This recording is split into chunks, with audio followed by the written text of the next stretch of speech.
Munozara klubini bugungi sonida muhokama qiladigan masalamiz yashirin iqtisodiyotga qarshi kurashish va naqdsiz hisob-kitoblarni ommalashtirish mavzusiga bag'ishlanadi. Yashirin iqtisodiyot degani bu qonun bilan man etilmagan, lekin soliq to'lash yoki qonun hujjatlariga rioya qilmaslik maqsadida berkitilgan iqtisodiy faoliyat tushuniladi. Yashirin iqtisodiyotga qarshi kurash faqatgina 4 ta 5 ta tashkilot emas, butun bir jamiyat tomonidan kurashilsa, bu albatta o'zini samarasini beradi va natijasiga erishsa bo'ladi. Bugun biz yana qaysi sohada huquqiy bo'shliqlarni to'ldirishimiz kerak. Ya'ni bugun vaqt kutmaydi.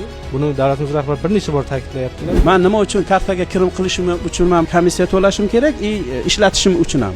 Ishlatish uchun hech qanaqa komissiya ishlatmaydi. Hozircha demak baryer sifatida ko'rayotgan bo'lishi mumkin xalqimiz buni. Bankka borib, vaqt sarflab, escrow hisob raqam ochib, keyin notariusga kelib turib. Buni yechimi bor. Yechimi sifatida demak bu bevosita 3790 nizomdan o'qib qarashlari mumkin. Unda o'sha bank kartalari, karta raqamlari, hisob raqamlari hamda elektron hamyonlar ham escrow hisob raqam sifatida foydalanishi va kelgusida bankka bormasdan turib undan foydalanish mumkinligi demak yozib ketilgan. Fuqarolarimizda kreditlari bor. Endi u plastik kartasiga pul tushiradigan bo'lsa, kreditga yechib oladi yoki boshqa holatlar bo'ladi. U shaxslarimizda qanaqa bu masalaga yechimlar bor. Avtomat kredit yechmaslik uchun aholiga bir salgina moliyaviy savodxonligini ham oshirishimiz kerak. Vaqtida kreditini to'lab yursa, hech qanaqa avtomat kartasidan pul yechib olmaydi. Va tadbirkorman, tamaki mahsulotlari bilan shug'ullanamiz. Taqiqqa qo'yilgandan keyin sotishni to'xtatdik.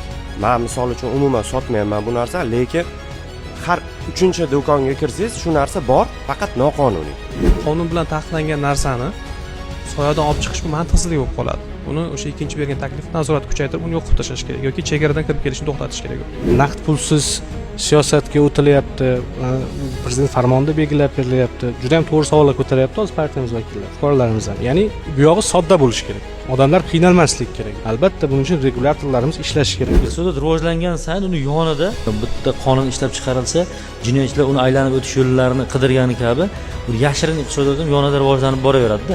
Yonida qaysidir yo'llar topishga harakat qiladi. Jismoniy shaxslar tomonidan ko'chmas mulk yoki avtotransport vositasi sotiladigan bo'lsa, Soliq kodeksining 378-moddasiga asosan avtotransport vositasidan olingan daromad soliq tortilmaydi.